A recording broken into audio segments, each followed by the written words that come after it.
Boa tarde, amiguinhos. Boa tarde, pessoal da CodeCon. Vamos lá que agora é a hora. Eu estou de host e apoio, estou cuidando o chat, estou cuidando as perguntas, é isso, vamos embora. Bom, para quem não me conhece, eu sou Fernando César, host dessa conversa hoje aqui sobre SRE, mas já a gente aprofunda um pouco nisso. Para quem não está me vendo, eu sou um homem pardo, de cabelos curtos, barba baixa também, uso óculos. Eu estou com uma camiseta cinza sentado numa cadeira de escritório. Ao fundo tem uma parede branca e alguns bonequinhos do meu lado direito aqui. E hoje aqui eu estou com o Gabriel e o Jefferson. Gabriel, apresente-se. Descreva-se. Opa, beleza. Olá, pessoal. Boa tarde. Eu sou o Gabriel de Biasi. Eu sou liderança de infraestrutura na Tribe. Tá? Eu sou branco, tenho 1,90 m, meu cabelo é curtinho. E estou na minha casa, no meu escritório. Estou muito animado aqui para poder conversar com vocês hoje, viu? Vamos lá. Boa.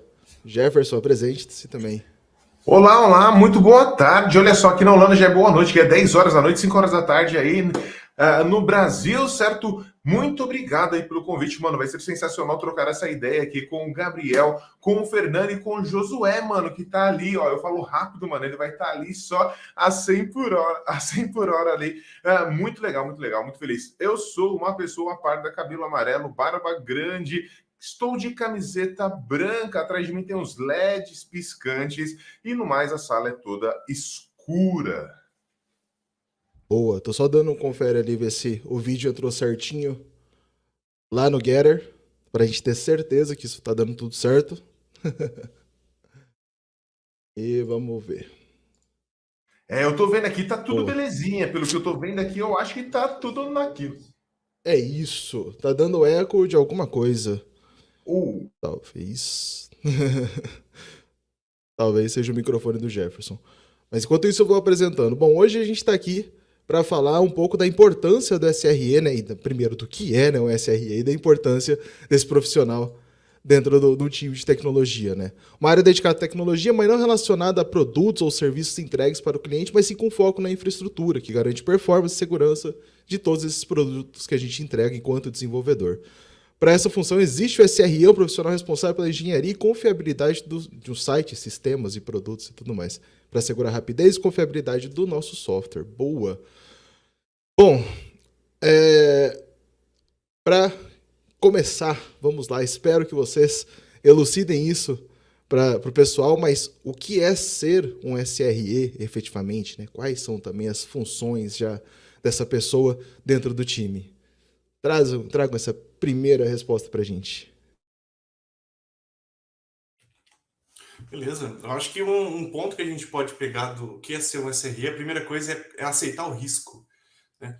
A gente tem que deixar de pensar que nosso sistema vai ser 100%, uptime de 100%, nunca vai cair. Então, a gente tem que começar a aceitar o risco. Então, o que essa pessoa, essa engenheira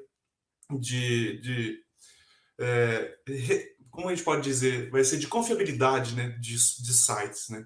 Então essa pessoa ela vai ter que trabalhar para agir em incidentes. A gente vai fazer, por exemplo, observabilidade de tudo. Então é uma coisa que não era tão comum a gente ter antes, né? Agora, no que adianta você tentar corrigir alguma coisa se a gente não tem observabilidade disso? Né? Então a gente vai fazer garantir a disponibilidade da plataforma, testar, documentar o máximo possível. Então esse é acho que um papel principal, que é ser uma pessoa SRE, sabe? Você aceitar o risco, você entender que o sistema pode cair em algum momento e fazer de tudo para que isso não aconteça e documentar caso aconteça e por que aconteceu, né? Fala aí, Jeffão.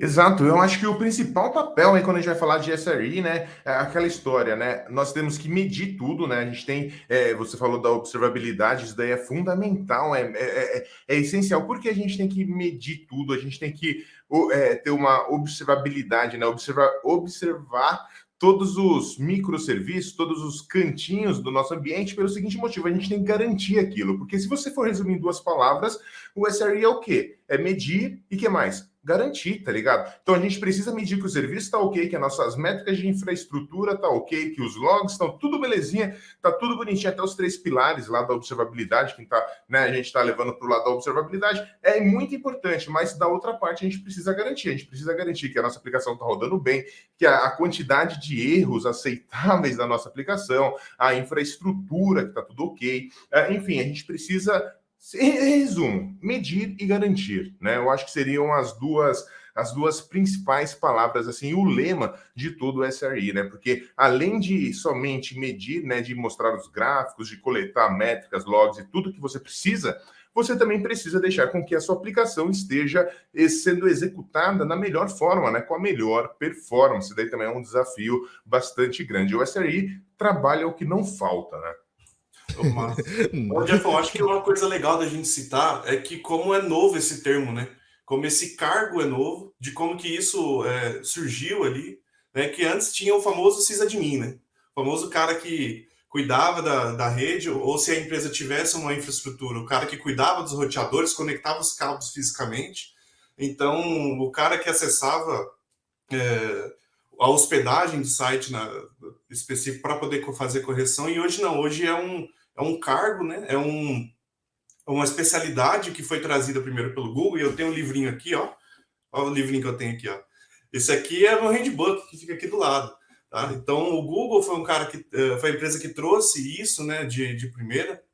É muito legal nesse livro, que ele mostra um pouquinho da história do Kubernetes, de como ele cresceu dentro da empresa, e de como que eles perceberam que era necessário ter observabilidade disso também. Eu acho muito interessante como que esse cargo ele é novo, mas todo mundo já sente como que a importância dele, né? Já sente que ele era um cargo necessário e com essa mudança de paradigma que agora a gente gerencia mais infraestrutura de cloud do que tanto infraestrutura on-premise, a gente está nessa migração, vamos dizer assim, quase todas as empresas estão começando a fazer isso, né? E é ainda mais importante de ter pessoas SRE e com certeza mais vagas para o futuro, né? Boa. Assim, tem um ponto, né? Tipo, ok, a gente conheceu já o papel do sysadmin, né? Ele já tá aí há muito tempo, né? Era, na verdade, em algum momento, né, da nossa carreira, quem tem um pouco mais de tempo de carreira, era de tudo, né? Inclusive sysadmin, dev, suporte, fazia de tudo, mas... mas assim, hoje também existe, além da SRE, existe o papel do DevOps. E onde, né, que estão esses dois papéis, o que eles têm em comum e onde, na verdade, qual que é a principal diferença entre esses dois papéis, do SRE e do DevOps? Beleza. Fernando, isso hoje depende muito do contexto da empresa. Tá? Eu vejo isso depende muito do contexto da empresa. Hoje, se você for olhar no LinkedIn, você acha vaga de DevOps, engenheiro DevOps. Tem as pessoas que defendem que DevOps tem que ser apenas cultura. E eu também concordo, tem que ser uma cultura que você vai trazer responsabilidades das pessoas desenvolvedoras e responsabilidades das pessoas de operação. Só que, o Jeff caiu aí. Então eu vou continuar comentando. Já ele volta, eu coloco ele de volta. Só que depende muito do contexto, do tamanho da empresa, sabe? Então, hoje na Tribe, a gente não tem engenheiros DevOps. A gente tem uma equipe de infraestrutura que tem SREs. Por quê? Porque a gente vê a questão do DevOps mais como cultura. Mas em umas empresas maiores, por exemplo, faz sentido ter uma equipe de DevOps que vai cuidar, por exemplo, mais da esteira, e uma equipe de SRE que vai, por exemplo, cuidar mais da infraestrutura. Então, imagina que o time de SRE está mais preocupado com a escalabilidade da infraestrutura, se vai subir mais nós ou não, enquanto o DevOps está preocupado mais com a questão da esteira, se os testes estão passando ou não, se a gente está garantindo que a gente está fazendo, por exemplo, um deploy canário. Então, depende muito desse contexto da empresa, se ela vai considerar o DevOps como cargo ou se apenas como uma cultura. Né? Fala aí, Jeff.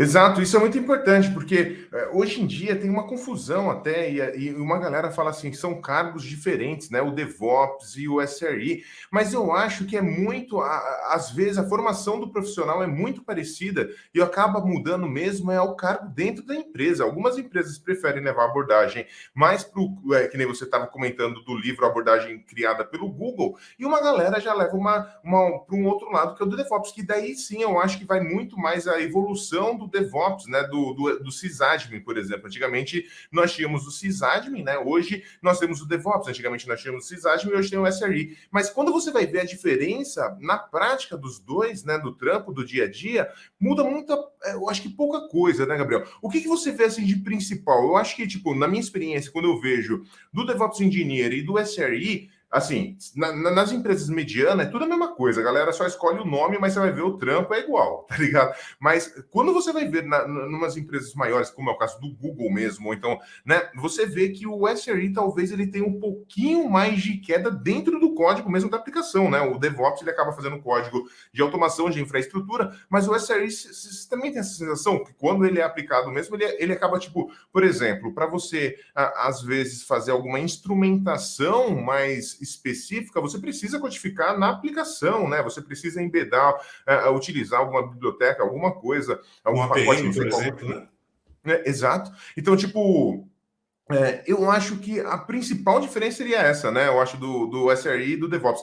Tirando, mais uma vez, a mediana do mercado, que o DevOps e o SRE vai ser a mesma coisa, né? Mas não é isso, ou eu tô viajando. A experiência que eu tenho, Jeff, vindo do...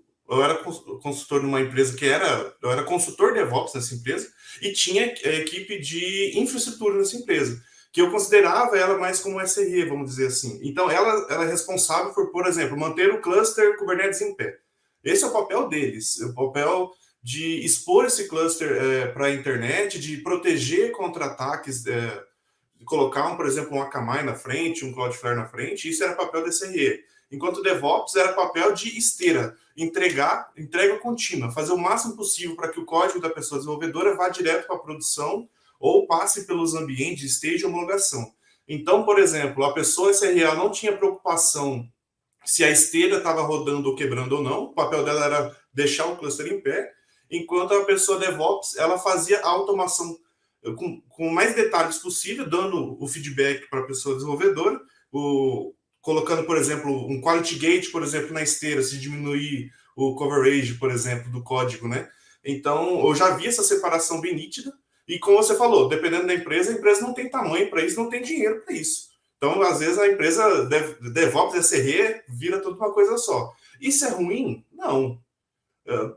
Para o contexto da empresa, faz sentido naquele momento. Aí depende muito da experiência da pessoa que está naquele ponto, se ela tem essa experiência de fazer o papel de DevOps e SRE ao mesmo tempo, e a empresa vai amadurecendo de uma certa forma que começa a perceber essa necessidade de separar. Eu acho que isso vem do amadurecimento da empresa e perceber quando fazer essa separação, né?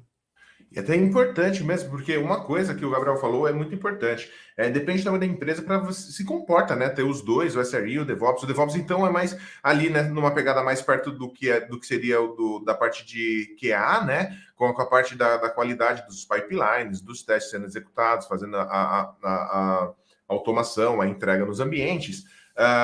E o SRE ficaria o quê? Mais perto da mais perto, por exemplo, da EC2, mais perto de garantir que tem espaço para poder subir uma aplicação, sabe? Então, garantir, por exemplo, que a imagem Docker que foi buildada está com não tem nenhum CVE ativo nela, né? Garantir a segurança das imagens Docker. Colocar, por exemplo, um gatekeeper no cluster para não entrar nenhuma imagem meio estranha no nosso cluster Kubernetes, por exemplo, né? Então, eu vejo essa separação bem nítida e, novamente, às vezes, dependendo do tamanho da empresa, faz tudo junto, né? Sim, tipo, dependendo do tamanho da empresa, uma coisa que é bastante legal de falar, e você falou e faz total sentido, não adianta, às vezes, você querer ser muito by the book, né? Você seguir muito o livro, assim, a normativa e tentar encaixar na sua empresa de qualquer forma. Eu lembro muito quando começou a ter o boom, né, do Netflix, da forma como o Netflix trabalhava, e todo mundo queria ser o Netflix, todo mundo querendo colocar, dividir em squads, dividir em tribos, em fazer... só que a empresa, às vezes, não tinha nem condições condições de fazer um squad, né? Vivia com dev em 10 projetos diferentes. Então não adianta a gente também, às vezes, pegar assim, o Netflix e trazer para a nossa realidade. O Gabriel apontou muito bem. Às vezes você não cabe os dois ali, você acaba tendo um papel que vai fazer esses dois trabalhos. Porque muitas das vezes é até legal a galera que está aí acompanhando e de saber qual que é o trabalho, se tem algum DevOps Engineer, se tem um SRE. Se o DevOps Engineer está cuidando ali do cluster também, se o SRE está cuidando dos pipelines, porque eu tenho, às vezes, a sensação que cada vez mais eles vão ficando assim, sabe, meio que fazendo um overlap entre eles, assim. E trabalhando junto, né? Trabalhando junto, Trabalhando. Onde o trabalho de um termina, o outro vai começar e vai começar a misturar isso, né? Outra coisa que eu percebi também, Jefferson, é esse começo de algumas empresas quererem fazer o seu próprio PaaS dentro da empresa, né? O próprio Platform as a Service, né? Então, por exemplo, igual na Globo, se eu não me engano, que tem o Tsuru, se eu não me engano, né? Eu acho que é essa a plataforma. Aí eu vejo empresas muito pequenas querendo fazer a mesma coisa. Construir um tsuru dela. Calma, vamos utilizar GitHub Actions e fazer o deploy. Com calma, né? Vamos utilizar o CI do GitLab. Sabe? Então, tem essa questão de eu quero utilizar as ferramentas, as melhores ferramentas, mas tem que ver a questão do contexto também. Eu quero, por exemplo, dependendo do contexto do produto da empresa, faz sentido gastar, por exemplo, múltiplas regiões de cloud, né? Coloca o IST1 e coloca na Europa para um tipo de serviço que só tem carga pesada, por exemplo, na hora do almoço, tá? Então, entra também nesse contexto, né, da gente, do SRE colocar na ponta do lápis, se isso... qual que é a necessidade de uptime em relação a custo? Talvez a empresa não tem carteira para isso, né? Tem essa questão de o custo, se vale a pena ou não, e questão de tempo de desenvolvimento. Vale a pena eu criar o meu próprio tsuru? Vale a pena eu criar minha própria plataforma as a service? Né? Infelizmente, eu vejo algumas empresas gastando muito tempo das suas pessoas desenvolvedoras querendo construir uma coisa que já tem, ou não querendo usar o mais simples porque acha que o mais simples é ruim. Né? O clássico, né? O cara subir multi-instâncias para uma aplicação que tem 20 usuários simultâneos, né? Acontece. Infelizmente acontece. Bom, assim, né? A gente comentou bastante, né, do papel e já também da importância, né, de ter um especialista SRE, né? Ou, na verdade, assim, né, todos esses papéis, né, SRE, DevOps. Quando a gente fala também de DevOps, a gente fala muito de cultura, né? Não exatamente de um engenheiro, mas a gente fala de uma cultura. Então, acho que é por isso que a gente acaba tendo esse overlapping, né, entre os papéis e entre os cargos, porque originalmente, né, quando a gente fala de DevOps, a gente está falando de cultura, de como se comportar. E falando de cultura, a gente vê, então, tipo, de como a gente então implanta essa cultura de automatizar tarefas repetitivas, de escrever post-mortems, de como que é, na verdade, né, como que a gente traz isso para o nosso dia a dia, por onde a gente começa quando a gente fala de implantar, então, esse trabalho do SRE. Eu acho que tem um capítulo inteiro nesse livro aqui que fala para automatizar tarefas repetitivas, tá? Porque eu acho que isso é o grande marketing do SRE. Eu fiz uma tarefa hoje dessa, se eu não me engano, tinha alguns runners que ficavam morrendo offline e eu queria toda hora, eu tinha que limpar toda hora na mão. Falei, caramba, quer saber? Eu vou fazer um GitHub Actions que limpa todo dia para mim. e dá uma satisfação para caramba, porque você está trabalhando, o código está trabalhando para você, e isso está garantindo o teu serviço, né, para o futuro, para que você não tenha que fazer esse trabalho repetitivo. Né? O livro também fala que, a partir do momento que a gente começa a fazer muita operação, que é um perigo dessas equipes de SRE e DevOps, o que eu digo fazer operação é atender ticket de problema. Não está subindo a aplicação, a pessoa ela deixa de fazer tempo de engenharia, ou seja, ela deixa de construir coisas novas para resolver problemas, e isso começa a ser ruim, a pessoa começa a não gostar mais de trabalhar como SRE, porque quase 90% do tempo dela está fazendo operação, corrigindo problema. O livro fala disso, que é para tentar equilibrar, né? Então, automatiza as tarefas repetitivas e tenta focar em fazer engenharia, né? Fazer implementações novas e não gastar todo o seu tempo com operação. O que você acha dessa diferença de tempo aí, Jefferson, entre operação e engenharia para SRE? Então, eu acho que é importante.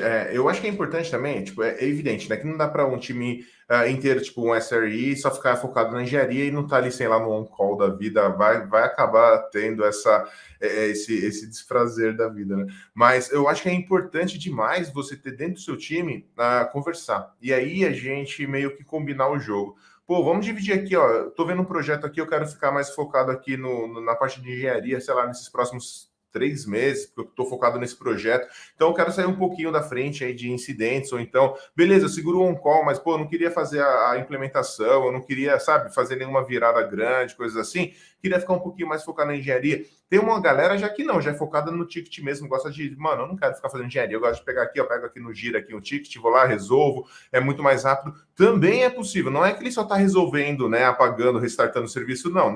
Ele pega o ticket, a diferença aí do SRE até do DevOps Engineer aí, vai pegar o ticket, vai resolver aquele problema, vai ser a última vez que ele vai resolver de forma manual, que nem o Gabriel falou, a próxima vez vai ser o quê? Automatizada já, né? Vai ser de uma forma que ou vai fazer um auto-remediation ali naquela brincadeira, né? De alguma forma você vai pegar, teve aquele alerta bobo, você vai pegar de alguma forma, a partir do momento que você tomou um determinado alerta, faz testa uma condição, vai lá, consegue remediar, né? Consegue aplicar um fix ali de forma mais automática. Enfim, mas vai ter que ter esse trabalho triste do on-call, da operação e a parte mais gostosinha, que é na engenharia. Eu gosto muito, eu tenho o espírito de professor Pardal, eu gosto bastante de ficar testando as coisas, quebrando as coisas. Mas, cara, eu tava falando hoje com o Santiago lá um cara que trabalhou comigo no Walmart, tempo atrás aí, e lá eu era o SRE, lá da época, né? Eu era o líder de SRE, e ele cuidava da parte de engenharia mesmo, do System Engineers, lá junto com os desenvolvedores. Na verdade, eles eram mais perto ainda do SRE, eu era mais perto do DevOps, segundo a gente estava conversando agora naquela divisão. Cara, mas era tão gostoso as Black Friday, tá ligado? Eu gostava tanto de ficar lá, tipo, tipo, era 24 horas quase sem dormir, manja, tenso que só uns band-aid colado em tudo que é lugar, né, praticamente do ambiente. Mas eu sinto essa saudade. Mas quando eu tô em on-call, né, quando eu tô no plantão, na primeira ligação que dá de madrugada, eu me arrependo de não ter trabalhado com outra coisa, tá ligado? De tipo, pô, por que eu não fui ser sei lá o quê, cara? Assim, galera que quer trabalhar com SRE como DevOps, uma coisa que é legal de falar é a profissão que mais está pagando. Dentro dessa área hoje de tecnologia, está pagando bem pra caramba. Se você vai olhar assim, a gente de operação sempre foi assim, o patinho feio, né? A gente nunca ficou com a parte bem legal assim do bolo. Dessa vez a gente está com um salário bastante interessante, mas temos que lembrar que temos responsabilidade que muitas das vezes os dev não têm. Essa parte de on-call é uma realidade que o dev nem imagina. E quando você vai levar para o dev, que talvez ele vai entrar em um on-call, por conta de um sistema dele que entrou novo, que pô, somente em como segundo nível de acionamento, o cara fala, como que pode isso? Para a gente é normal, né? Então, tem que mensurar. E eu assim, primeiro conselho, né? Você vai trabalhar, pô, vai ver o salário, tem que ver o salário, ver o ambiente da empresa também é muito importante, né? O que você vai trabalhar. Pô, mas veja se tem plantão. Porque se não tiver, cara, você vai ser muito mais feliz. Tem isso também. Depende muito do contexto da empresa, né? Então, eu já falo do meu contexto atual da Tribe, como eu tenho um tráfego de dados mais diurno, a gente não tem tanta preocupação com madrugada. Tem pessoas estudando de madrugada? Tem, mas é um tráfego bem tranquilo em relação a 2 da tarde, que é a hora que começa a aula. Então eu já fico mais tranquilo quanto a isso. Mas tem esse prós e contras mesmo, sabe? Então, dependendo do tipo da empresa, você vai trabalhar numa empresa que, sei lá, trabalha com criptomoedas. Não tem horário, não vai parar o processamento de criptomoedas. Então, imagina se você está responsável por um farm ali de miners e cai o cluster, vai cair dinheiro, tá? Então você vai ver no Grafana lá as métricas tudo zerado. Então tem que colocar isso na ponta do lápis também. Eu acho, Jeff, você falou da questão do salário. É porque também não é fácil o que a gente faz hoje, né? O tanto que a gente tem que se especializar, né? Então, tanto os cursos do Jeff ali do Linux Tips, que não é fácil o conteúdo que a gente tem que aprender, o que a gente tem que saber para trabalhar, porque antes, o que eu imagino, né? Aqui eu tô imaginando. Se a pessoa fazia on-call em infraestrutura física, vai fazer substituição de HD que queimou e restaura o backup. Hoje não. Hoje você tem que entender por que o cluster parou de replicar, sabe? Você tem que entender a parte mais de configuração, não só física, né? Você tem que tirar a certificação também para você entender a parte de segurança por baixo dos panos. E que não é fácil. Eu estou estudando até agora para fazer a de CKS, não é fácil. Então, o salário é bom, mas é porque precisa de bastante conhecimento para isso. Muito, mano. É um negócio muito chateante, inclusive, né? Porque quando você quer, se você quer não convencer alguém a trabalhar com SRE, DevOps e tudo mais, é mostrar aquele landscape da CloudNet, né? Tem da CNCF, ele tem um papel lá que mostra as... Mano, é assustador aquele negócio. Eu ia perguntar, isso é um projeto da CNCF ou isso é um Pokémon? Desafio. Total. Enorme, né? Vocês comentaram, né, do falhar, tipo, e o Jefferson falou agora um pouco antes que ele tava no Walmart, né, então, tipo, deixa cair o sistema no dia, né, da Black Friday. É lógico que vocês precisam ser reconhecidos, né? Pô, uma história rapidinho, tava aqui a gente lá acabando a Black Friday sem cair, mano, o time, porque isso daí que a gente bônus, né, daquele jeito, né, se não caiu, mano, o bônus vai vir legal. Daí, todo mundo feliz, só que era tipo assim, era 10 para meia-noite, para acabar assim o dia da Black Friday. Aí chega o pessoal do comercial, tá ligado? Com estourando aqueles bolinha e que não sei o quê. E nisso tinha dado aquele balançadinho assim num dos gráficos, tá ligado? Um pouquinho antes. Então tava todo mundo tenso. Quando o pessoal do comercial entrou, a gente só levantou a cabeça assim do War Room, né? Pros caras, os caras tipo falou, mano, vamos sair fora que deu algum de errado. Falei, caralho, velho, 10 minutinhos, vocês querem comemorar? Tipo, eu sou corintiano, quem é corintiano sabe, não comemora o gol antes do gol. O cara chegou 10 minutos antes de acabar, pô, não pode fazer isso, não pode. Você tá doido. Mas só mais uma coisa em relação do horário, no meu antigo, eu falei do plantão, que é uma coisa que me incomoda hoje, eu tô velho também, mas no meu antigo emprego, eu trabalhava na Schubert, aqui na Holanda, e o que ela é? É só de missão crítica, então era engenheiro de missão crítica. Eu só atendia sistemas críticos, então KLM, a parte do governo, banco. O que significa a parte crítica? Que o SLA é curtíssimo, tá ligado? Então você tem que responder de uma forma absurda, assim, rápido. Então, todo o trabalho que a gente faz tem que ser automatizado.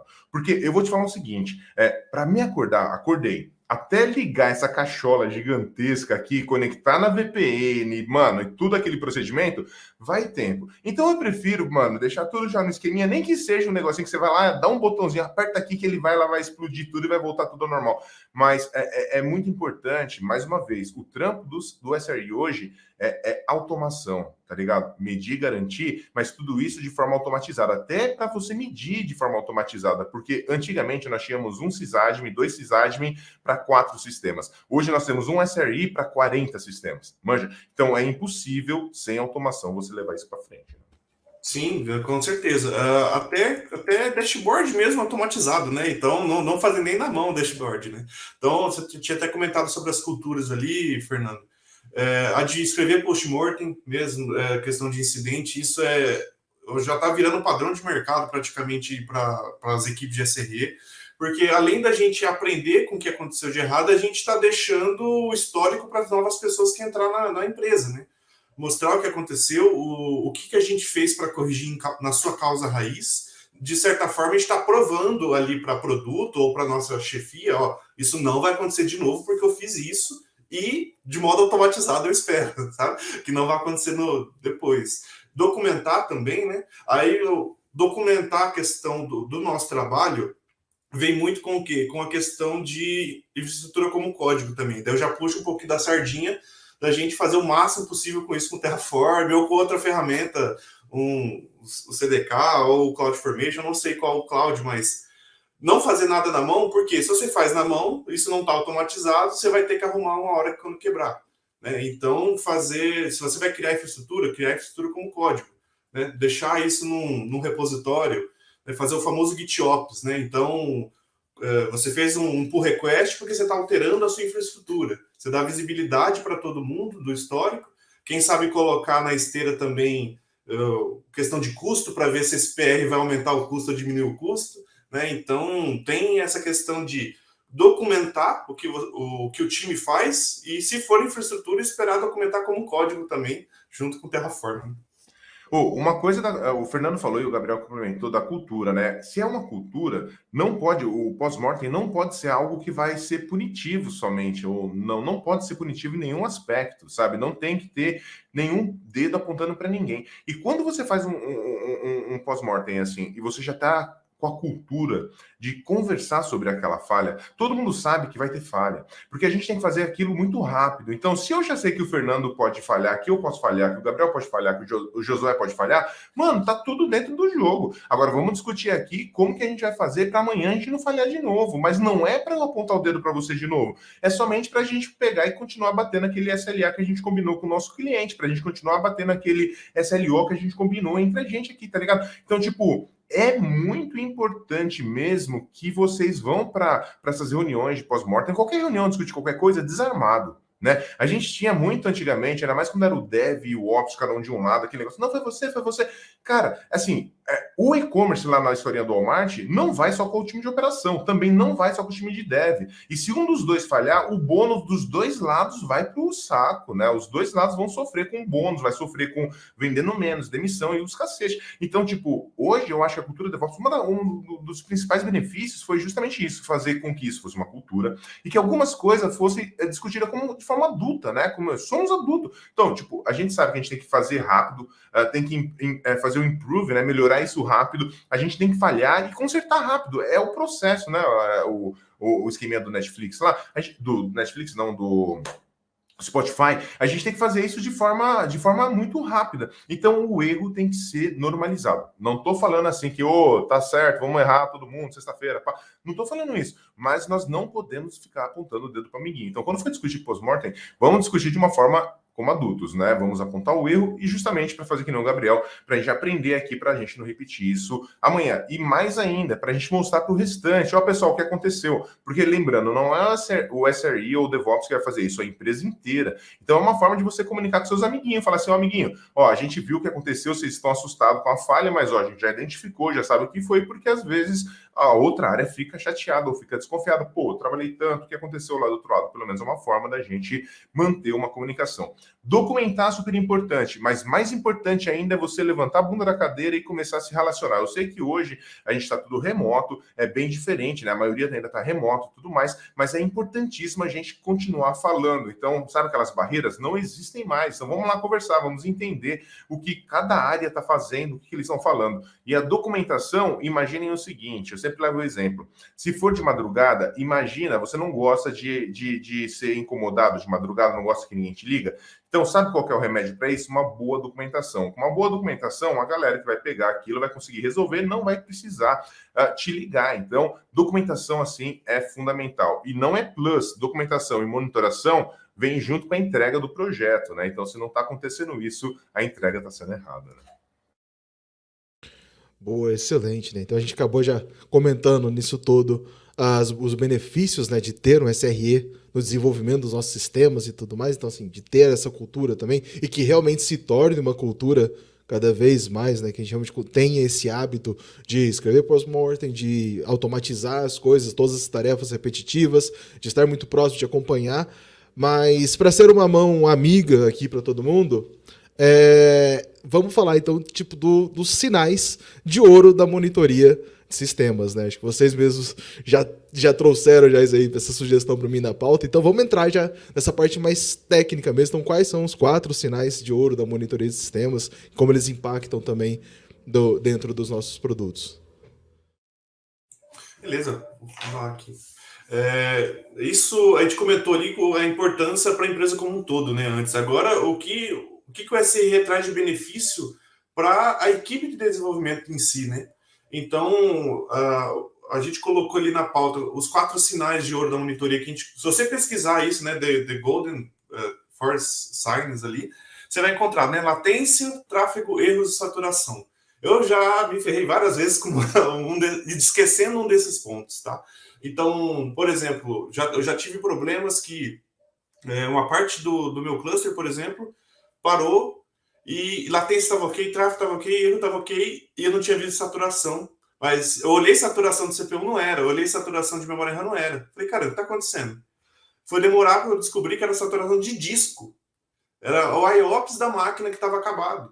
E sabe, e por que eu não fiz isso? Porque eu não tinha visibilidade daquilo. Ou seja, aí eu aprendi a dar visibilidade de tudo isso, dar visibilidade da latência, da aplicação, do tráfego, dos erros, de saturação. E uma coisa que eu comento sobre isso é papel do SRE dar essa visibilidade, fazer o máximo possível para a gente mostrar isso para a empresa, sim. Mas é obrigação do SRE reduzir essa métrica? Não. Não é obrigação do SRE. Isso vem da cultura DevOps, novamente, de que a pessoa desenvolvedora vai entender o que está acontecendo na aplicação dela para a latência estar alta, se ela está fazendo uma carry pesada no banco, por exemplo, se tem um número de erros muito alto, eu tô aqui, eu como SRE, eu tô te trazendo os logs, eu tô te trazendo as métricas. Tá acontecendo tantos erros 500 por minuto. Eu não sei corrigir o teu projeto, vamos tentar trabalhar junto, né? Vamos trabalhar junto quanto a isso, tá? Então, eu percebo isso, essa questão de que a gente é mensageiro das métricas, só que não somos responsáveis por resolvê-las, tá? Eu já sofri muito com isso. Mano, é aquele negócio, né? Não cube o carteiro, né? Pela carta recebida, né? E o que acontece? A gente. E tem muita, já tem muito isso. Ó, depois que você implementou esse negócio aí, eu comecei a ver que tem mais erro. Antigamente você não media, então você não sabia se tinha mais erro ou não, né? Tipo, é engraçado. Quando você começa a medir, do nada você vê. Assim, é importante medir, tudo é importante medir, sabe? Pô, hoje eu tenho a minha responsabilidade aí de SRE, mas eu também a responsabilidade de empreendedor aí da Linux Chips. Então, tipo, no negócio é importantíssimo medir, cara. Se você não mede, assim, essa semana a gente teve uma experiência aí de um aprendizado. Deixemos de medir um negocinho e você vê que lá na frente vai fazer diferença, manja? Então, se você quer garantir qualquer coisa, primeira coisa que você tem que fazer é começar a medir. O Matheus, né, o Matheus Prado, ele sempre comenta, eu vi umas talk dele várias vezes, ele falou, mano, o que adianta? Você tá lá no deserto, tá ligado? Parou de funcionar lá se você tem gasolina ou não no seu carro. Você vai para frente ou vai para trás? Manja, o que você vai fazer? Não sabe, cara. Você não sabe. Então é a mesma coisa para ambientes. Vamos lá, garantir que tudo esteja sendo medido.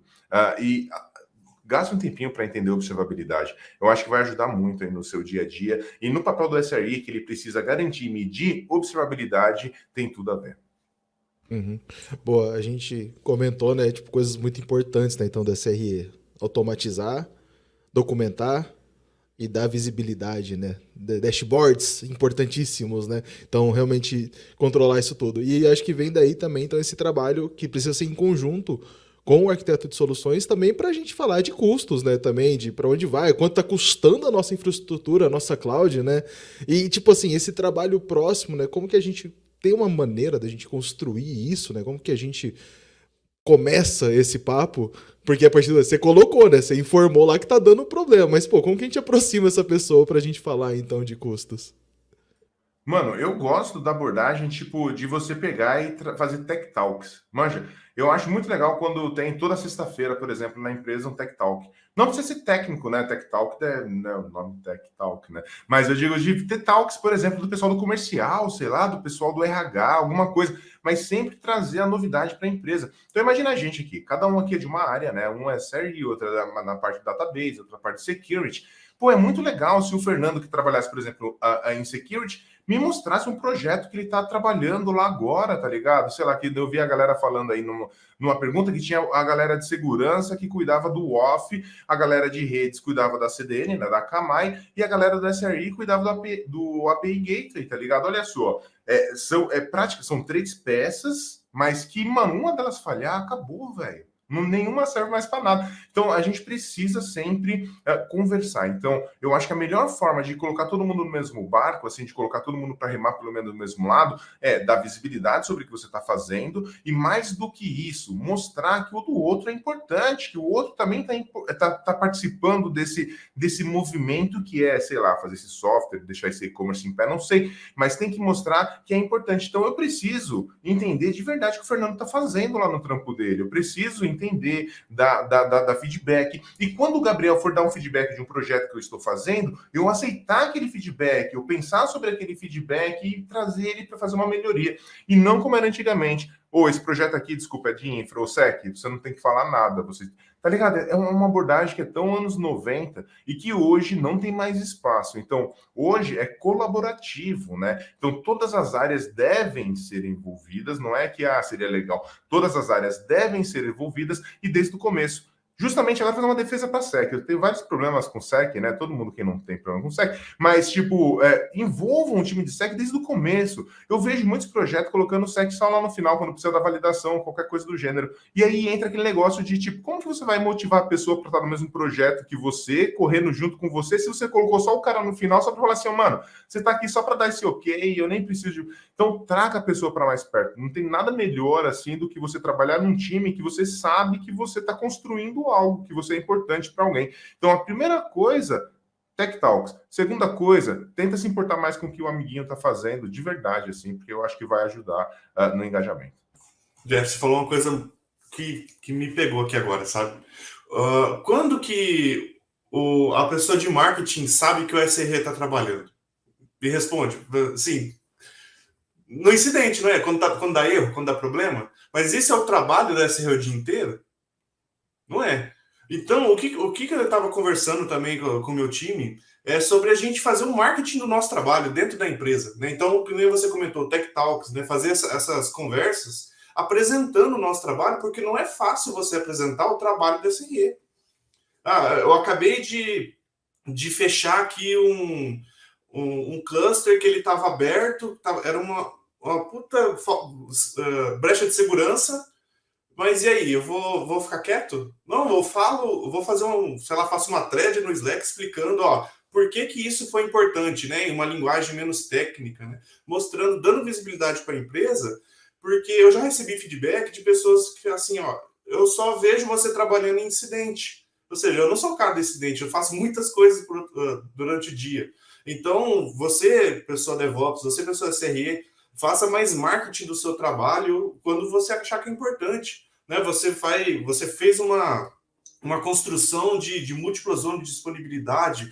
Você está garantindo, por exemplo, que quando você faz um deploy, você está fazendo um deploy canário, por exemplo, só colocando 10% do tráfego para um lugar, ou você faz aquele deploy blue-green, e isso não tinha antes. Tente explicar isso para a empresa, ou explicar isso de uma maneira não técnica, que as pessoas começam a valorizar o nosso trabalho, porque às vezes elas querem entender o que está acontecendo, mas não têm esse conhecimento técnico. Então, uma sugestão, uma dica que eu dou para vocês, façam mais marketing do seu trabalho de uma maneira não tão técnica e mostrem de como que é importante esse trabalho nosso de SRE na empresa. Excelente. Eu já vi empresas que aí até ajudando, né, dá o caminho, né, ser de novo a mão amiga para isso. Empresas, obviamente, elas estão preocupadas com custos. E o trabalho da SRE entra muito na redução de custos também. Então, você colocar lá nas metas da empresa, a redução de custos em algum ponto, você dá visibilidade do que você fez que afeta lá, essa é a melhor maneira que você vai ter de expor o seu trabalho. Isso é uma preocupação de todo mundo. E é um bom papo para você se aproximar, por exemplo, do time financeiro da empresa, de outra área que não tem nada a ver com você. Quer mostrar seu trampo de verdade para uma outra área, sem ser aquele negócio, sabe? Hoje vai ter apresentação aqui dos SRE, e-mail para todo mundo, vai ter coxinha, bolinha de queijo, café. Não, tipo, é muito melhor, tipo, a gente pegar, é um momento bom, olha só a redução. Por que aconteceu? Olha como que é importante a gente fazer esse trabalho. Mostra para o pessoal do financeiro, mas mais importante é mostrar também que o financeiro pode ajudar a gente. Né? Nesse momento é importante, porque os caras aí vai estar mais próximo, manja? E aí vai validar mesmo a comunicação, o relacionamento entre os times, tá ligado?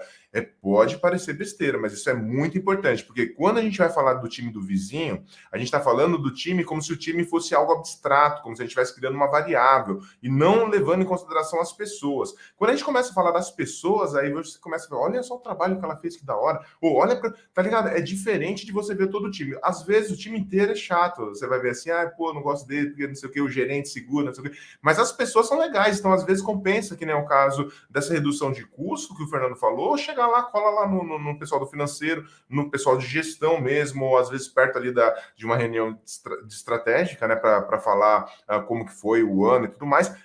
Faça seu marketing, que nem o Gabriel falou. Pensa na empresa, analisa, mas pensa que você, a sua carreira é como se fosse uma empresa. Então, saiba se movimentar. Pô, você fez essa redução? Tá perto aqui do pessoal fazer o balanço aqui para saber como que foi os gastos, redução. Pô, é um bom momento de você pegar, vai lá, mete a cara, sai de trás do terminal, vai lá, começa eu ia falar se mostrar é feio, né? Mas se apresenta, tá ligado?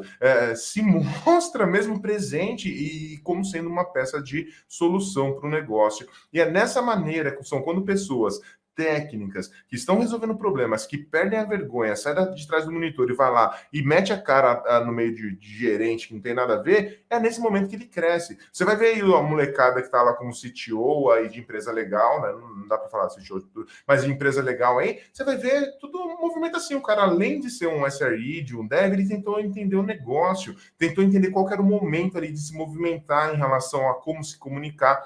Tudo isso é importante. Então, medir e garantir é importante, mas é importante também se comunicar. A thread no Twitter, né, Jefferson? Né? Abraço pro Léo ali, o Léo é uma figura. Boa, excelente. Até uma coisa que a gente tem falado bastante, né? O dev, hoje em dia ser dev, ser técnico não é só saber tecnicamente as coisas, saber se comunicar e dar visibilidade ao seu trabalho. Se mostrar é uma boa palavra, mas dar visibilidade que você faz é excelente. Boa, a gente vendo? usou... Saber se comunicar, olha aí. A gente usou durante a nossa conversa aqui vários termos, inclusive, boa sorte pro Josué, né? Traduzindo isso tudo pro pessoal, interpretando. Mas assim, a gente falou, né, tipo de indicadores, né? Então vocês usaram o SLI, SLO, SLA, assim, vamos trazer isso um pouco mais, né? Vamos dar uma arredondada no que são esses indicadores também para facilitar para a galera. Vamos então. Então, isso é chatão, certo? Na maioria das vezes você nem vai pegar e você vai... Não, você vai sim, vai acompanhar muito de perto o SLA, SLO e SLI, certo? Mas eu tô falando assim, não fique bitolado nisso, se preocupa mais com o seu serviço. Mas o SLA, imagina só que o Gabriel é meu cliente aqui. Eu falo, Gabriel, é o seguinte, aqui eu vou te garantir 99,99 aqui que o seu sistema vai ficar no ar, beleza? Beleza. Aí combinei isso com o Gabriel, porque quando a gente está falando de SL, qualquer coisa, a gente está falando de 9s, né? Então tem 9 pra caramba lá, o jogo é de 9. Nunca é de 100. Se falou que tem 100% de SLA, sai fora, que é cilada, não existe. Corta aí.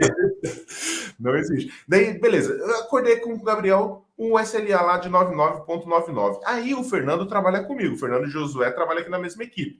E aí a gente tem que fazer um acordo, porque a gente é de áreas aqui diferentes e tudo mais, e a gente tem que ter um acordo aqui interno. Aí nós temos quem? O SLO, que seria o Service Level Objective, né? O nosso objetivo de entrega. E esse SLO, ele tem que ser o quê? Melhor do que o SLA. Então, se eu prometi que é 99,99 para o Gabriel, que é o meu cliente, eu tenho que combinar o jogo entre a gente aqui, pelo menos 99,999. É joguinho de 9, tem que colocar mais 9 nessa jogada. Chegou no momento que eu peguei e falei assim, mano, olha só, a gente tá batendo esse SLO aqui todo mês, cara, a gente tá batendo com 5 9s agora. Talvez valha a pena chegar no Gabriel e falar, Gabriel, se liga só, olha como que eu tô mais agora robusto, vamos melhorar esse SLA aí, eu coloco mais um 9 aqui, eu cobro mais 10,0 de você, tá ligado? Exato, mas eu coloco mais um 9 aqui, tá tudo safe. Só que aí, nesse meio tempo, eu preciso fazer o quê? Eu preciso saber se tá batendo certo esse SLO, esse SLA e tudo mais. E eu tenho que ter o meu SLI, que é o meu indicador, certo? Eu preciso saber as métricas para saber como que tá a situação ali. Mano, tá estourando o SLO, não tá estourando o SLO desse mês? Porque se estourar o SLO, mano, vai dar ruim o SLA e aí vai dar multa, tá ligado? E fora isso daí, sabia que vocês podem ter uma quantidade de erros, já que a gente falou de o error budget, né? É o error budget. O que acontece? Se eu pegar lá, eu tenho o meu querido latrado SLO, né, que é o que a gente definiu aqui internamente, certo? E eu pego lá, sei lá, eu tenho 100%, que é um ambiente perfeito, que nunca vai existir, 100%, menos o meu SLO vai ser igual à minha taxa de erro. Então, vamos imaginar que eu tenho lá 99,999, né, sei lá, de SLO. Eu estou falando que minha taxa de erro vai ser, que eu aceito, né, vai ser de 0,00 0,3. Eu me perdi nos 9, sei lá. Me perdi nos 9. Mas vocês entenderam que eu pego 100% lá, que seria o ambiente ideal, menos o SLO. Se é 99,99, vocês vão fazer a conta 00. A nossa margem de erro ali, e que é ali que a gente vai experimentar, né, Jeff? Então, as pessoas não têm que olhar o error budget, né, que é o orçamento de quanto o nosso sistema pode ficar fora. Porque se a gente tem um error budget minúsculo, a gente também não tem abertura para inovação. Se eu quiser, eu vou ter medo de atualizar a versão, sabe? Imagina que eu tenho, sei lá, eu uso uma imagem Docker 1.1, só que eu prometi 10.9 de disponibilidade. Você vai ter medo de atualizar, porque você vai descumprir o SLA. Então, o error budget, ele te dá essa tranquilidade de eu posso errar dentro do meu error budget. E eu não vou ser punido, eu não vai ter nenhum tipo de contrapartida quanto a isso, porque eu ainda estou cumprindo o SLA. O meu acordo, eu ainda estou cumprindo. Então, o error budget, ele é aquilo onde a gente tem essa abertura para errar e também para inovar, caso a gente tenha atualização de versão ou novas funcionalidades. Tem que encontrar um equilíbrio aí, e por isso que nunca é 100%. Impossível. Se falou que é 100%, estão mentindo. E uma coisa que é importante, né? O erro budget aí, né? A quantidade de erros que a gente pode ter é o que o Gabriel falou, é o que vai dar a liberdade para a gente inovar. Então, quanto menor for, menor a inovação. Ou então, a outra conta que as empresas grandes fazem é o seguinte: se eu quero pegar e eu quero inovar, continuar inovando, só que minha taxa de erro é muito pequena, é muito justo, né? O meu target aí de erro, o meu error budget, daí o que eu tenho que fazer? Gastar mais dinheiro, né? Porque daí eu vou ter que ter um ambiente, daí se eu quero fazer uma mudança, eu fazendo uma mudança que vai ter um shadow da vida, daí vai ter 2 ambientes. Então eu vou tentar, vou gastar mais dinheiro com ferro, né? Com metal, né? Com hardware aí, ou sei lá, com o meu ambiente. Então fica muito mais caro. Então é importantíssimo a gente garantir um SLA bem legal para o nosso cliente, mas como o Gabriel falou, a gente precisa inovar. E para inovar, infelizmente, quem lava prato, quebra prato. Se a gente não tem o orçamento para aumentar a infraestrutura e precisa inovar, então a gente vai ter que reduzir o SLA. Então a gente faz um novo acordo e fala, a gente não está atualizando, a gente está com uma versão muito para trás, então vamos refazer o SLA de alguma forma, porque tem que ter esse acordo. Se você precisa inovar, então vamos, e não tem dinheiro para manter, né? Para manter esse SLA, vamos fazer um novo SLA. Eu acredito que não é feio você ser sincero ali. Então, se a gente não tá, a gente quer ter essa abertura, ter um error budget maior, então refaça o SLA e dê visibilidade disso, que isso vai ser sincero no final das contas, para não ter quebra do acordo, né? Excelente. Bom, a gente está chegando já nos nossos finalmente aqui. A gente tem um último ponto que eu, quando eu era dev, me incomodava muito, que era excesso de alertas. Os caras notificavam tudo nos canais de alerta. Aí daí a pouco você parava de olhar.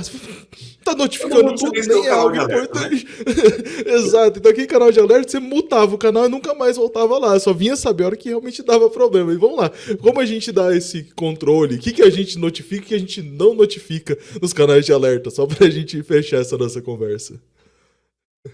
Vou falar. Eu coloquei esse ponto também porque exatamente o que você falou, né, Fernando? Começa a ter tanto alerta que as pessoas mutam, fecham o olho e vou continuar com as minhas tarefas aqui, vou puxar tarefinha no Gira que eu tô fazendo o meu aqui, sabe? O que for importante de verdade, vamos me chamar no privado. O que for importante vai chegar no WhatsApp, com certeza. Vai esperar chamar, que for importante. E é uma coisa que fala no livro também, né? Que no livro é engraçado que o livro fala de pager, né? Porque do contexto da época, né? De tocar o pager, né? E o que é ruim, o que é o principal que a gente pode sair daqui é o seguinte: a gente não pode ter um alerta de que não precise de uma ação humana imediata. Ou seja, se você está alertando alguma coisa e esse alerta não precisa de ação imediata, então não é um alerta. Então isso é uma mensagem. Põe em outro canal. Põe no canal de informações no Slack. um canal de alerta, é um canal que, cara, eu tenho que sair da onde eu tô, eu tenho que arrumar o que tá acontecendo. Isso é um alerta, né? É o que acontecia com o pager do quem era médico, quem assiste Grey's Anatomy, por exemplo, vai estar vendo toda essa história. Ou seja, se toca o pager, é para correr para ir lá. Então é isso a questão desse uso exagerado, né? A gente está dando tanta visibilidade das coisas que está saturando a visão das pessoas desenvolvedoras e elas não querem verem mais esses alertas, né? Fala um pouquinho aí, já. Mano, assim, ó, é um assunto muito complicado, mas eu vou te falar, quando tudo é crítico, quando tudo é importante, nada é importante, né? Então, tipo, a gente precisa ter, assim, o mínimo de alerta possível, e exatamente como o Gabriel falou, se, mano, tem um alerta é que a gente precisa fazer alguma coisa, mas isso não quer dizer que a gente não tenha que coletar métricas, tracers, logs o tempo inteiro, porque o que acontece? O problema aconteceu, agora a gente precisa entender o porquê o problema aconteceu. E quando a gente começa a ter a captura de métricas, a captura de traces, a captura de eventos, de logs, a gente consegue até prever, né? A gente consegue ver, que nem o Fernando falou, dashboards. Dashboards pode parecer besteira, mas é super importante. Não só para o seu diretor entender o que está fazendo, mas também para que você possa ver tendência. Mano, várias vezes eu estava ali trabalhando de boa, daí eu olho assim o gráfico e, mano, o que tá acontecendo na TV, tá ligado? Você vê assim uma subida, e aí você vê, não é um problema ainda, mas é um sintoma, né? Ou uma tendência que vai começar a causar um sintoma para o nosso cliente. Quando deve alertar? Se tem algum sintoma para o nosso cliente, alerta, tá ligado? É isso daí, tipo, esse daí é o mínimo, assim. Se o cliente está sentindo, você tem que alertar, já tinha que estar alertado antes, né?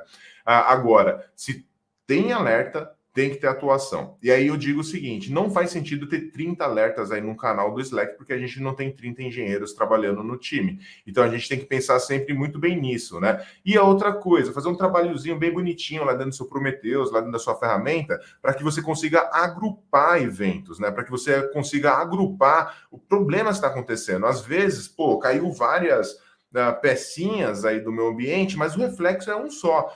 O alerta está naquele reflexo, vamos lá investigar, começou o troubleshooting, aí você vai ver quem foi a causa raiz daquele carinha. E outra coisa também que é muito importante, não pode somente um time receber todos os alertas do todo o ambiente, a gente precisa ter um pouco de mais inteligência. Por que eu estou falando isso? Talvez um alerta não é importante para o cliente, não é importante para o Gabriel, não é importante para mim, mas é importante para o Fernando. Tá ligado? Aquilo pode ser um sintoma que vai acarretar numa noite inteira dele de trampo pela frente, manja? Porque, pô, se eu tivesse visto esse alerta antes, se isso aqui tivesse alertado, não estaria corrompido, não estaria, sei lá, manja? Não teria replicado de forma... Mas, sei lá, qualquer coisa. Então, tipo, é muito importante. Todo alerta tem que tomar uma ação, você tem que fazer alguma coisa ali, tem que abrir um incidente, tem que ter uma resposta. Se for um problema, tem que ter um pós-mortem. Se tiver a correção, né? Tem que ter o pós-mortem. Mas tem alertas também que às vezes eu quero receber. Eu sou de um time ali do checkout do e-commerce, né? E eu quero ver quando acontece esse erro. Por quê? Porque eu quero, mano, sei lá por quê. Eu quero ter essa liberdade, essa flexibilidade de configurar um alerta para mim. E aí eu tô falando eu como checkout, talvez eu sou um dev, talvez eu sou um DBA ou um SRE, um DevOps, mas pensem que o mecanismo de monitoramento não é um trono da galera de sysadmin, de DevOps, de SRE. É compartilhado. Quando a gente fala que é compartilhado, que vocês também podem utilizar isso, a gente está falando que vocês também têm o quê? Obrigação de monitorar essa bagaça. Porque quem construiu a aplicação foi você. Você vai saber monitorar melhor do que eu ou qualquer outra pessoa. Então é importante, mais uma vez, aquele trabalho sem muro, todo mundo conversando, documentado, um trabalho a 4 mãos, literalmente, ou 6, 8, 10, não sei quanto que vai ser necessário para que isso aconteça, certo? E aí você pode ter quantos pagers, quantos alertas você quiser, tá ligado? Ô, Gabriel, uma coisa, você falou do pager, aqui fora eles usam pager até hoje, não o pager, né, mas o termo pager para quando você é notificado, assim, teve plantão, aí o pager essa noite foi tranquilo e você tá com o iPhone que os caras dão, tá ligado? Mas eles falam pager. Por enquanto, tá todo mundo no celular, né? Agora, né? Recebendo notificação do celular. Aí, se for muito grave mesmo, chama direto no WhatsApp aí, que vai ver mesmo, sabe? Aí é o é o alerta mais possível. É o pré-war room, né? Uhum. Antes era SMS, né? Você podia configurar para mandar SMS. Agora, se mandar no WhatsApp ainda, meu Deus, é muito importante. Mas é isso, cara. A questão da gente, dessa divisão de responsabilidades, esse compartilhamento de responsabilidades, porque o canal de alertas também não é o canal do SRE, né? Segregar também esses alertas, ou seja, colocar os alertas que sejam mais importantes para de negócio, os alertas que sejam mais importantes para a infraestrutura, por exemplo. A gente tem essa separação. E a gente tem também um canal geral de erros do projeto, né? Então, se está acontecendo muitos erros 500 em uma aplicação, a gente já alerta, né? Só que uma coisa que a gente tem que fazer também é não esperar que a infraestrutura avise, né? Então, isso é uma coisa também é uma dor que eu sinto como infraestrutura, que a gente faz os alertas, a gente alerta lá no canal de Slack, só que a gente tem que levantar a mão e falar, olha aqui, tá alertando aqui, você não viu não? Já tá 10 minutos aqui alertando. Então, falta esse senso de urgência, né? Então, ter esse cuidado com esses erros, e o que você comentou de afetar o cliente é a mesma coisa. Então, se tem qualquer erro que a gente está afetando o cliente, a gente já considera incidente, né? Porque se refletiu lá na frente, então isso já foi uma experiência ruim para ele já não vai gostar da nossa empresa, ele já vai querer ver outras opções. Então, a gente já considera um incidente, né? E se tem incidente, tem post-mortem. E até para não atrasar aqui, Fernando, eu sei que você está querendo expulsar a gente aqui, já deu horário, mas pensa assim, nesse rolê do cliente, de a gente não tratar como incidente, imagina você com um sintoma, você está lá com dor no pé, torceu o pé jogando bola, joelho, sei lá, qualquer coisa. Você vai no médico, você chega no médico, o médico fala, não é nada. Você fala assim, caralho, é sim, cara, eu tô com dor aqui, eu tô sentindo, você tem um sintoma. Então não é confortável para ninguém sentir um sintoma e receber um não é nada, né? Então, se teve um sintoma, tem sim que ter um incidente, tem sim que ter uma investigação sobre aquilo, tá ligado? Evidente, estou fazendo uma comparação bem cretina, né, da saúde de uma pessoa com uma máquina, mas é só para que tenha, né, um entendimento. Se teve um sintoma para o cliente, se ele foi afetado, vamos lá abrir um incidente para que a gente possa ter um entendimento melhor sobre isso, né? Certinho, hein? No tempo. Boa, excelente. Bom, tem uma pergunta só que chegou, que eu acho que assim, a gente nem tem, né, muito como dizer, porque varia muito de empresa para empresa, mas sobre salários de DevOps SRE, se tem diferenças de mercado. E assim, a gente comentou lá no começo que tem empresas que nem diferenciam isso, é tudo a mesma coisa. Eu não sei se a gente tem um parâmetro para isso ou vai mercado. Eu acho que é tudo igual. Cara, assim, a gente está no meio. Primeiro, o DevOps não era para ser um cargo, né? Era para ser uma cultura. Virou um cargo. E eu acho que quando ele virou um cargo, ele acabou virando um cargo ali meio que junto com o SRE. Eu não consigo, aqui, pelo menos as vagas que eu vejo, há muita diferença entre o SRE e o DevOps Engineer. Vai ver bastante quando é um Google da vida, quando é uma empresa que tem realmente o SRE lá e a cultura de SRE ou a metodologia, né? Mas no normal, compara as vagas no LinkedIn, você vai ver que é bem parecido. O salário vai ser a mesma coisa também. Pelo menos a minha experiência, não sei o Gabriel. Assim. Comigo também é a mesma coisa. Depende muito da empresa mesmo. Às vezes a empresa quer chamar o cargo de DevOps ou a empresa já está com um time de SRE e quer chamar um SRE. Então, vão receber propostas dos dois tipos. Exato. O importante é a gente se divertir, trabalhar com o que gosta e receber um bom dinheiro por isso, tá ligado? Se é DevOps, SRE, se quiser colocar os dois, não tem problema. É que lá, eu falo, se pagar o salário justo, pode me chamar de Suzy. Tá tudo certo. Tranquilo, pode me chamar de Severino da Infra, mas eu tô lá. É isso. Pô, pessoal, eu nunca tive problema com o nome de sysadmin. Deixa o sysadmin, só me dá o dinheiro do SRE, do DevOps, tá safe. Tá tudo certo. Bom, Jefferson, Gabriel, onde o pessoal encontra vocês pra gente continuar essa conversa? Quais são as redes sociais mais fáceis de entrar em contato com vocês pra gente fechar a conversa? Como se ninguém soubesse, né, onde achar o Jefferson, por exemplo. Vai lá. Antes fosse, eu queria muito que a galera... cola no canal da Linux Chips no YouTube, na Twitch, olha só, já que o Fernando falou. Se você não conhece, já saiba o seguinte, tá errado. O Fernando falou aqui, não conhecia a Linux Chips. Corrige esse erro agora, vai lá no YouTube, no Twitch lá e conhece. E é isso, vamos continuar trocando ideia. Procura a Linux Chips nas redes sociais aí, procura eu nas redes sociais e vamos conversar. Eu gosto de conversar bastante no Twitter lá. Quiser abrir uma thread lá, conversar, vamos esticar essa conversa para lá. Eu queria saber o seguinte, tem um happy hour aqui ainda hoje, não tem? Eu vi que tem uma salinha lá em cima, como funciona isso? Eu acho que é pra amanhã o oficial. Mas não é um problema subir lá e continuar batendo papo quem puder. Enquanto o Gabriel fala, então, onde ele vai se encontrar, eu vou pegar minha cerveja, porque eu saindo daqui, eu vou pegar meu avatar e vou lá no Happy Hour. Quem No quiser continuar terraço. trocando ideia, vamos lá trocar ideia um pouquinho mais. Boa, excelente. Então, Gabriel, pessoal, novamente, quem quiser me encontrar, eu tô no Twitter, Gabriel Biasi, é sem o DE do meu nome ali, é tudo junto, Gabriel Biasi. No LinkedIn também, Gabriel Biasi, tá, pessoal? Pode me adicionar lá, vamos conversar bastante, fala um monte de besteira lá e coisa legal também. Tá? Abração. Obrigado, Fernando. boa. Obrigado, Jeff. Valeu, Obrigado, pessoal. Josué. Abração. Valeu, pessoal. Eu sou @Focesa em qualquer rede social e também acho o Deves Cansados, que a gente também troca idea. E amanhã eu estou de volta no Você é o Podpom. Deve Cansados? Sim, eu sou um deles. Sim, eu sou um dos hosts. Boa. É isso. Valeu, pessoal do Getter. A gente tá indo nessa. Até mais.